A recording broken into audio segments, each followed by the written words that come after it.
বললেন যে আয়াতগুলো আল্লাহ তাআলা শব্দ দ্বারা অবতীর্ণ করে নাই, বাক্য দ্বারা অবতীর্ণ করে নাই, অক্ষরের মাধ্যমে অবতীর্ণ করিয়া দুনিয়ার মানুষকে জানাইতে চাইতেছেন, হে দুনিয়ার মানুষ, আমি এমনই একটা কোরআন অবতীর্ণ করলাম, এই কোরআন যদি তোমরা বুঝে তেলাওয়াত করো তোমাদের নামায় আমলে সওয়াব হবে, না বুঝেও যদি তেলাওয়াত করো তোমার নামায় আমলে সওয়াব দেওয়া হবে। জোরে কন্যা সুবহানাল্লাহ। মুসলমান বাবাজিরা আমার,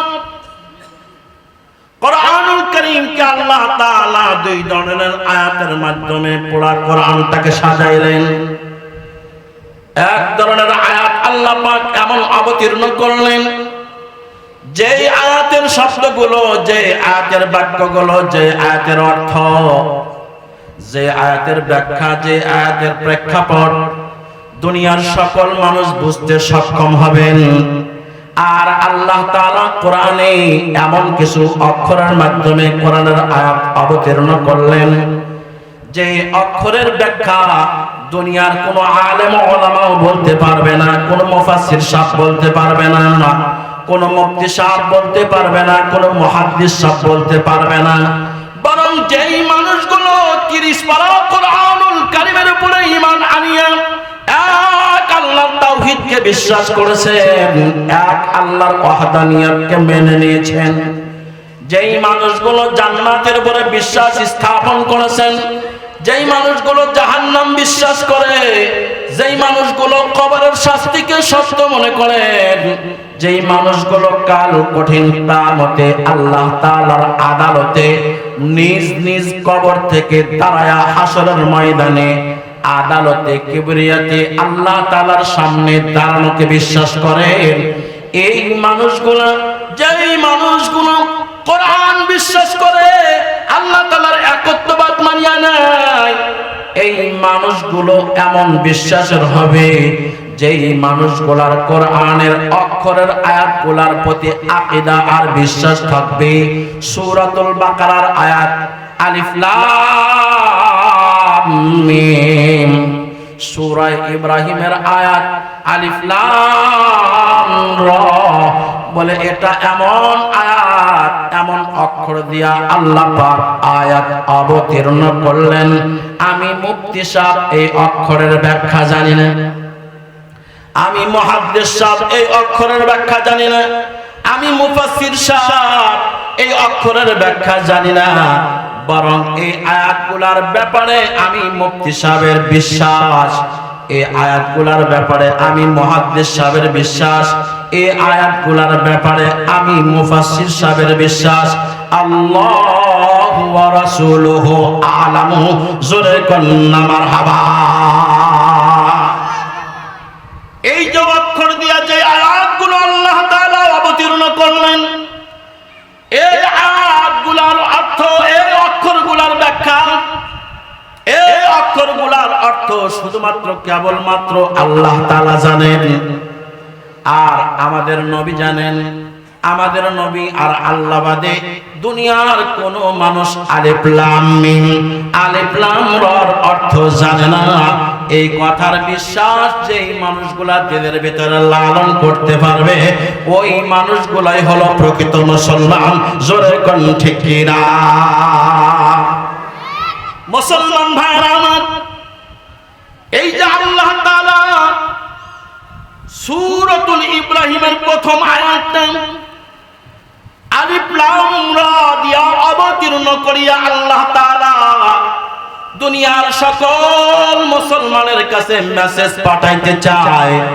আল্লাহ তাআলা বলতে চায়, আমার বান্দারা, আমার বান্দিরা, আমি সর্বশেষ একটা কিতাব অবতীর্ণ করলাম, যে কিতাবটার নাম হলো কোরআন।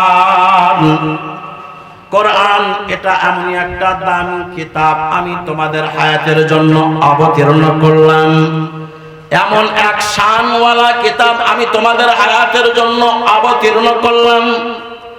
আল্লাহ বলেন, ও বান্দা, আমি 3 অক্ষরের মাধ্যমে কোরআনের মর্যাদা তোমাদেরকে বুঝাইতে চাই।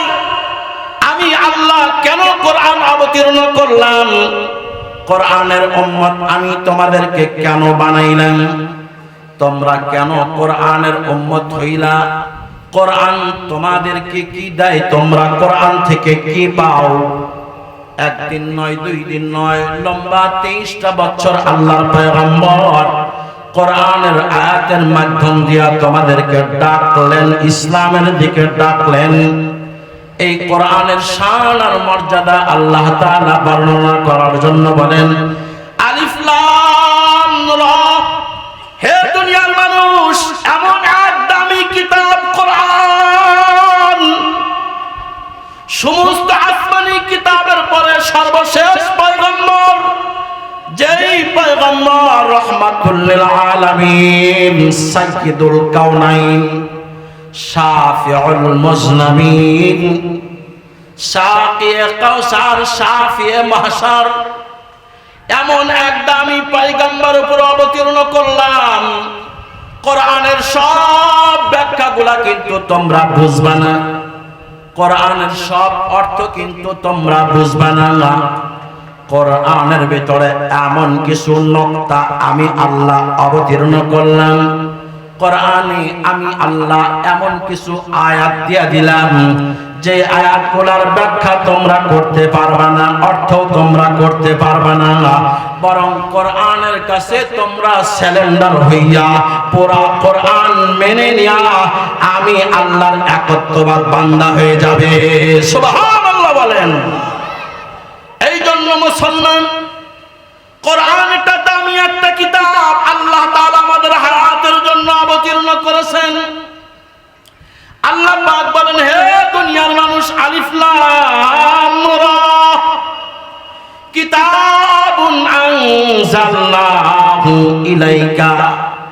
আল্লাহ পাক আপনার নবী, আমার নবী মুহাম্মদুর রাসূলুল্লাহ সাল্লাল্লাহু আলাইহি ওয়াসাল্লামকে লক্ষ্য করে বলেন, ওগো আমার হাবিব, ওগো আমার পয়গম্বর, কিতাবুন, আমি আপনার কাছে এমন একটা কিতাব দিলাম, এমন একটা কিতাব আমি আল্লাহ আপনার কলবে আখারের উপর অবতীর্ণ করলাম, আপনার পুত পবিত্র কলবের উপর অবতীর্ণ করলাম। আল্লাহ পাক আদম থেকে শুরু করিয়া ঈসা পয়গম্বর পর্যন্ত যত কিতাব অবতীর্ণ করেছেন, কোন পয়গম্বরের কলবের উপরে অবতীর্ণ করে নাই, কোন পয়গম্বরের দিলের উপরে অবতীর্ণ করে নাই, বরং আল্লাহ তাআলা আসমানি সকল কিতাবগুলাকে পুরাপুরি লেখিয়া আল্লাহ পাক পুরা কিতাব পূর্বের নবীদের উপরে অবতীর্ণ করেছে। আল্লাহ পাক তাওরাত অবতীর্ণ করেছেন, তাওরাতের পয়গম্বরের কলবের উপরে অবতীর্ণ করে নাই। পুরা তাওরাত আল্লাহ তাআলা ফেরেশতাদের মাধ্যমে লেখিয়া পুরা তাওরাত একবারে অবতীর্ণ করে দিয়েছেন। আল্লাহ পাক জাবুর অবতীর্ণ করেছেন, জাবুরের পয়গম্বরের কলবের উপরে অবতীর্ণ করে নাই, বরং আল্লাহ তাআলা পুরা জাবুর কিতাবটা ফেরেশতার মাধ্যমে লেখিয়া জাবুর ওয়ালা পয়গম্বরের উপরে অবতীর্ণ করেছেন। ইনজিল কিতাব ইনজিলের পয়গম্বরের কলবের উপর অবতীর্ণ করে নাই, বরং ইনজিল কিতাব লেখিয়া পুরা কিতাব আল্লাহ তাআলা ইনজিলের পয়গম্বরের উম্মতের জন্য পুরা কিতাব আকারে অবতীর্ণ করেছেন।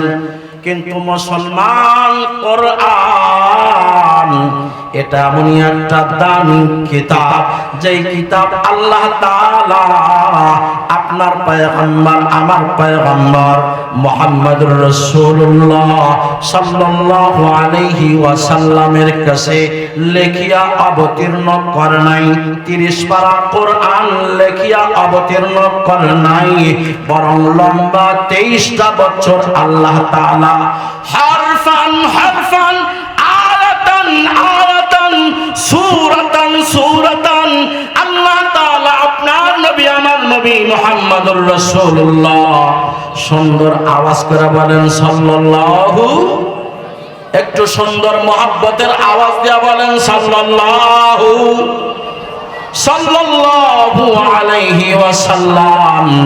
আল্লাহর পয়গম্বরের কলবের উপরে আয়াতান আয়াতান আল্লাহ পাক কখনো কখনো এক আয়াত করে পয়গম্বরের কলবে অবতীর্ণ করেছেন। সুবহানাল্লাহ বলে।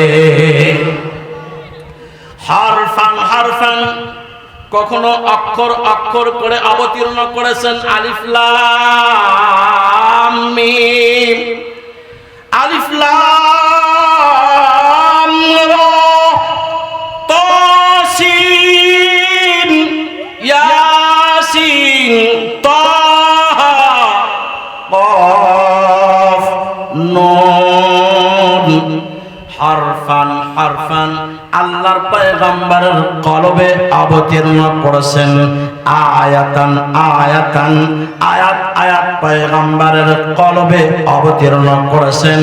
সূরাতান সূরাতান এক সূরা দুই সূরা তিন সূরা সূরা সূরা করে পয়গম্বরের কলবে অবতীর্ণ করেছেন। জোরে কন্না মারহাবা। মুসলমান, কোরআন দামি কিতাব, আল্লাহ তাআলা লিখে অবতীর্ণ করে নাই, বরং আল্লাহ তাআলা কোরআনের জন্য আপনার নবী আমার নবী মুহাম্মদুর রাসূলুল্লাহ সাল্লাল্লাহু আলাইহি সাল্লামের কলবটাকে নির্বাচন করেছেন, দিলটাকে নির্বাচন করেছেন। আল্লাহর পয়গম্বরের দিল আর কলবের উপরে লম্বা 23টা বছর কোরআন অবতীর্ণ করেছে।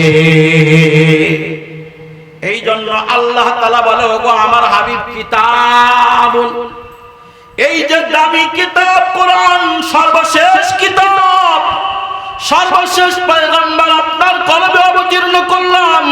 ওগো পয়গম্বর, এই কিতাবটা আপনার কলবে কেন অবতীর্ণ করলেন? এই কিতাবটা আপনার হায়াতে কেন দিলাম জানেননি? আনজালনাহু ইলাইকা 30 পারা কোরআন আপনার কলবে অবতীর্ণ করলাম, আপনাকে দিলাম 30 বছরে, 23টা বছরে 30 পারা কোরআন আপনার কলবে অবতীর্ণ করলাম। কেন অবতীর্ণ করলাম? পয়গম্বর লিতুখরিজান নাসা, এই যে কোরআন অবতীর্ণ করলাম আমি আল্লাহ, 30 পারা কোরআন পুরাটাই হেদায়েতের আলো বানা দিলাম। জোরে কন্না মারহাবা, আরো জোরে বলেন মারহাবা। 30 পারা কোরআন আল্লাহ তাআলা হেদায়েতের লাইট বানা দিলেন। এই জন্য মুসলমান, আমি আপনি যদি হেদায়েত পাইতে চাই, আমি আপনি যদি আল্লাহ তাআলার মহব্বতের বান্দার পরিচয় দিতে চাই, আমি আপনি যদি এই দুনিয়াতে আল্লাহ তাআলার ভালোবাসা নিয়ে জীবন যাপন করতে চাই, আমি আপনাদের কাছে জানতে চাই, কোরআন মাইনাস করে, কোরআন বাদ দিয়ে আল্লাহর কাছে মনোনীত হওয়ার সুযোগ আসেনি? জোরে কোন আসেনি? আল্লাহ বলে, ওগো পয়গম্বর, এই যে 30 পারা কোরআন অবতীর্ণ করলাম, কেন অবতীর্ণ করলাম? লিতুখরিজান নাস, এখানে আল্লাহ পাক লিতুখরিজাল মুমিনিন এমন কথা বলেন নাই, মুখলিসিন এমন কথা বলেন নাই, মুত্তাকিন এমন কথাও বলেন নাই। কোরআন আপনার হায়াতে অবতীর্ণ করলাম, আপনার কলবে অবতীর্ণ করলাম, যাতে করে এই কোরআনের মাধ্যমে আপনি মুমিনদেরকে বের করে নিয়ে আসেন, মুত্তাকিদেরকে বের করে নিয়ে আসেন, মুখলিসিনদেরকে বের করে নিয়ে আসেন। এই কথা আল্লাহ বলে নাই, বরং আল্লাহ বলেন লিতুখরিজান নাস, যাতে করে আপনার সময় থেকে শুরু করে কিয়ামত পর্যন্ত যত আদম সন্তান এই দুনিয়ার ভিতরে আসবে, সকল আদম সন্তান মানুষদেরকে আপনি বের করে আনতে সক্ষম হন। আপনি যেন এই কোরআন দ্বারা বের করতে পারেন সকল মানুষগুলোকে। এই কোরআন দ্বারা আপনি ইহুদিদেরকে বের করে নিয়ে আসবেন, এই কোরআন দ্বারা আপনি খ্রিস্টানদেরকে বের করে নিয়ে আসবেন, এই কোরআন দ্বারা আপনি হিন্দুদেরকে বের করে নিয়ে আসবেন। এই কোরআন দ্বারা আপনি দুনিয়ার সকল বাতিল ধর্ম অবলম্বী সকল মানুষগুলাকে বের করে নিয়ে আসবেন। আল্লাহর পয়গম্বরকে আল্লাহ বলে দিলেন, আমি আপনার কাছে কোরআন অবতীর্ণ করেছি শুধুই মাত্র কেবলমাত্র কোরআনের আলোতে সকল মানুষগুলাকে অন্ধকারের থেকে বের করিয়া জান্নাতের আলোক উজ্জ্বলময় পথে ওঠানোর জন্য। জোরে কন্যা সুবহানাল্লাহ। এই জন্য মুসলমান, কোরআন ইনপাদিন একটা কিতাব আল্লাহ পাক উম্মত মুহাম্মাদী আপনার হায়াতের জন্য অবতীর্ণ করলেন, আমার হায়াতের জন্য অবতীর্ণ করলেন।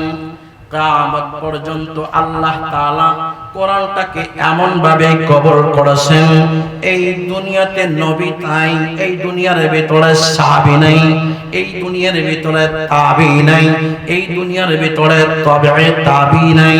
এরপরেও যদি এই মানুষগুলো আল্লাহর পছন্দের মানুষ হইতে চায়, এই মানুষগুলো যদি নিজেকে অন্ধকারের ভিতর থেকে বের করে আলোর পথে চলতে চায়, কোরআন ছাড়া চলার দ্বিতীয় আর কোনো পথ নাই। জোরে কোন ঠিক কিনা? এই জন্য মুসলমান, যদি আমি আপনি সাহাবায়ে কেরামের মতন দামি হইতে চাই, আমি আপনি তাবিদের মতন দামি হইতে চাই, আমি আপনি যদি তবে তাবির মতন দামি হইতে চাই, ও মুসলমান, সাহাবায়ে কেরামের হায়াত মতালা করে দেখবেন, তাবিদের হায়াত মতালা করে দেখবেন, তবে তাবিদের হায়াত মতালা করে দেখবেন, আইম্মায়ে মুজতাহিদিনদের হায়াত, তাদের জীবনী পড়ে দেখবেন। ওনাদের কোনো ব্যাংক ব্যালেন্স ছিল না, ওনারা শিল্পপতি ছিলেন না, কোটিপতি ছিলেন না, কিন্তু মুসলমান প্রত্যেকটা সাহাবায়ে কেরামের আপাদ মস্তক কোরআন দ্বারা সাজানো ছিল। জোরে কোন ঠিক কিনা? এই জন্যই তো আল্লাহর বান্দা বলেছেন, ও জামানা মুআজ্জাজ থে, ও জামানা মুআজ্জাজ থে, হামিলে कुरान का तुम जलीलो खार हुए, तुम जलीलो खार हुए, तारीखे कुरान का। সাহাবায়ে কেরাম এই দুনিয়ার ভিতরে দামি জীবন যাপন করেছেন। সাহাবায়ে কেরামের দিকে রোম সম্রাট চোখ তুলে তাকাইতে পারে নাই, পারস্য সম্রাট চোখ তুলে তাকাইতে পারে নাই। তার মানে সাহাবায়ে কেরামদের কাছে আটম বোম ছিল, সাহাবায়ে কেরামদের কাছে অস্ত্র ছিল। অস্ত্রের ভয়ে রোম সম্রাট তাদের দিকে তাকায় না, পারস্য সম্রাট তাদের দিকে তাকায় না। বিষয়টা এমনটা না, বরং সাহাবায়ে কেরামের কাছে ছিল কোরআন। জোরে কোন ঠিক কিনা? এই জন্য মুসলমান, আজকে সারা পৃথিবীর ভিতরে মুসলমানের সংখ্যা কম না, মুসলমানের সংখ্যা বেশি। বাংলার জমিন মুসলমানের জমিন, এই বাংলার জমিন শাহজালালের জমিন, বাংলার জমিন শাহ পরানের জমিন, বাংলার জমিন শাহ মাখদুমের জমিন, বাংলার জমিন আলেম ওলামার জমিন, বাংলার জমিন মাদ্রাসার জমিন, বাংলার জমিন মার্কাসের জমিন, বাংলার জমিন মসজিদের জমিন। যেরকম ঠিক কিনা? এই বাংলার জমিনের চতুর্দিক থেকে আপনি বাংলার জমিনের যেই জায়গার ভিতরেই দাঁড়াবেন, আপনার ডান দিক থেকে আল্লাহু আকবারের ধ্বনি কানে চলে আসবে, বাম দিক থেকেও আল্লাহু আকবারের আওয়াজ কানে চলে আসবে, সামনের থেকেও আল্লাহু আকবারের ধ্বনির আওয়াজ আসবে, পিছন থেকেও আসবে। ও মুসলমান, চতুর্দিক থেকে আল্লাহু আকবারের ধ্বনি আসে। যেই দেশটা মুসলমানের জন্য কওলা করা, যেই জমিনটা মুসলমানের জন্য সাফ রেজিস্ট্রি করা, অথচ আমি আপনাদের কাছে জানতে চাই, আমরা বাংলার জমিনে কোরআন নিয়ে স্বাধীন আছিনি? জোরে কোন কোরআন নিয়ে স্বাধীন আছি? তাহলে জমিনটা কোরআনের জমিন, এই জমিনটা মুসলমানের জমিন, বাংলার জমিন মুসলমানের জমিন, মুসলমানের জন্য সাফ রেজিস্ট্রি করা জমিন। বাংলার জমিনে মুসলমান বসবাস করার জন্য ট্যাক্স দেওয়ার প্রয়োজন নাই। জিম্মি কার্ড ব্যবহার করিয়া বাংলার জমিনে বসবাস করার জন্য মুসলমানের দরকার নাই। এই বাংলার জমিনে কোনো হিন্দু বসবাস করতে চাইলে ট্যাক্স দিয়া তারা বসবাস করবে। কোন ইহুদি বসবাস করতে চাইলে ট্যাক্স দিয়া বসবাস করবে। কোন ইহুদি বসবাস করতে চাইলে ট্যাক্স দিয়া বসবাস করবে। তাহলে যেই জমিন কোরআনের জমিন, যেই জমিন কোরআনওয়ালাদের জমিন, অথচ এই জমিন কোরআনওয়ালাদের জন্য স্বাধীন না। জোরে কোন ঠিক কিনা? কারণ কি? কারণ হলো আমি আপনি মুখের স্লোগানে মুসলমান, আমি আপনার মুখের স্লোগানে কোরআনওয়ালা, আসলে আমার আপনার হায়াতে কোরআন নাই। জোরে কোন ঠিক কিনা?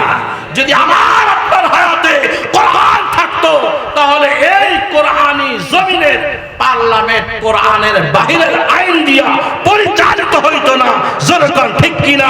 যে সংসদের প্রত্যেকটা এমপি, প্রত্যেকটা মন্ত্রী, প্রত্যেকটা চেয়ারম্যান, প্রত্যেকটা মেম্বার মুসলমানের ভোটে নির্বাচিত হইয়া কোরআনের বিরুদ্ধে কথা বলে, আলেম ওলামার বিরুদ্ধে কথা বলে, মসজিদের বিরুদ্ধে কথা বলে, মাদ্রাসার বিরুদ্ধে কথা বলে, খানকার বিরুদ্ধে কথা বলে, তার মানে প্রত্যেক রাজনৈতিক দলের নেতারা জানে আমার জনগণ নামে মুসলমান, কিন্তু তাদের সভ্যতা, তাদের চলাফেরা কোরআনি চলাফেরা নয়।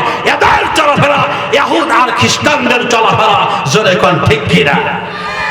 আমরা বাংলার জমিনে থাকি, মুসলমানিত্ব নিয়ে থাকি না, আমরা বাংলার জমিনে মুনাফিকি নিয়ে থাকি। জোরে কোন ঠিক কিনা?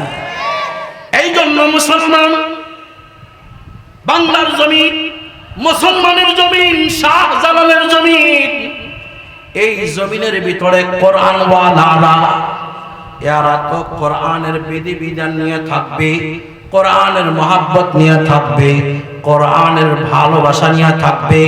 এই জন্য আল্লাহ তাআলা বলেন, ওগো পয়গম্বর 30 পারা কোরআন আপনার হায়াতে অবতীর্ণ করলাম লিতুখরিজান নাস, কারণ এই কোরআনের আলোর কাছে তাওরাতের আলো নিভে যাবে। সুবহানাল্লাহ বলেন। কোরআন এমন আলো দিয়ে অবতীর্ণ করলাম, এই কোরআনের আলোর কাছে বাইবেলের আলো নিভে যাবে। যখন না সুবহানাল্লাহ, কোরআন এমন আলো দিয়ে অবতীর্ণ করলাম, এই কোরআনের আলোর কাছে জাবুরের আলো নিভে যাবে, কোরআনের আলোর কাছে মহাভারতের আলো নিভে যাবে, কোরআনের আলোর কাছে মানুষ রচিত তন্ত্র মন্ত্র সব কিছু নিভে যাবে। জোরে কোন ঠিক কিনা? এই জন্য মুসলমান কোরআন দুনিয়াতে আসার পর আসমানি যত কিতাব আল্লাহ পাক অবতীর্ণ করেছেন সকল কিতাবের বিধিবিধান রহিত হয়ে গেছে। তার মানে আল্লাহ তাআলা বুঝাইতে চান, হে দুনিয়ার মানুষ, তোমাদের হায়াতে কোরআন দিলাম, এই কোরআনটা এত দামি, এত দামি। কোরআনের আলো আসার সাথে সাথে তাওরাতের আলো শেষ, কোরআনের আলো আসার সাথে সাথে জাবুরের আলো শেষ, কোরআনের আলোর সামনে ইনজিলের আলো শেষ, কোরআনের আলোর সামনে সহিফে আদমের আলো শেষ, কোরআনের আলোর সামনে সহিফে ইব্রাহিমের আলো শেষ, কোরআনের আলোর সামনে সহিফে শীষের আলো শেষ, আসমানি সকল কিতাবের আলো শেষ। কোরআনের কাছে যদি আসমানি সকল কিতাবের আলো নিভিয়ে যায়, আমি আপনাদের কাছে জানতে চাই, মানুষ বানানো বাইবেল আর মহাভারত এর আলো কোরআনের আলোর সামনে টিকতে পারবে নি? যেরকম টিকতে পারবে। এই জন্য মুসলমান, আমার আপনার কাছে কোরআন আছে, কিন্তু কোরআনের আমল আমার আপনার কাছে নাই। আমার আপনার কাছে কোরআন আছে, কিন্তু কোরআনের মহব্বত আমার আপনার সিনার ভিতরে নাই। আমার আপনার কাছে কোরআন আছে, কিন্তু কোরআনের তেলাওয়াত আমার আপনার জবানে নাই। আমার আপনার কাছে কোরআন আছে, কিন্তু কোরআন সংরক্ষণ করার মন মানসিকতা, কোরআন সংরক্ষণ করার কৌশল আমি আপনি মুসলমানের কাছে নাই। জোরে কোন ঠিক কিনা? ও বন্ধু, আল্লাহ পাক এমন একটা কিতাব কোরআন অবতীর্ণ করলেন, যে কোরআনটাকে নিয়ে ওলামায়ে কিরাম গবেষণা করে ওনাদের গবেষণার লগ্ন তত্ত্ব থেকে বর্ণনা করেছে। কয় এই কোরআন উম্মতে মুহাম্মাদের জন্য আবে হায়াতের মতন। জোরে কন্না মারহাবা। আবে হায়াত ফার্সি বাক্য, হায়াতের পানি, এমন পানি যেই পানি পান করলে মানুষ তার হায়াত পুনরায় ফিরে পায়। এমন পানি আল্লাহ পাক এই দুনিয়ার জগতে রেখেছেন, কিয়ামত পর্যন্ত থাকবে।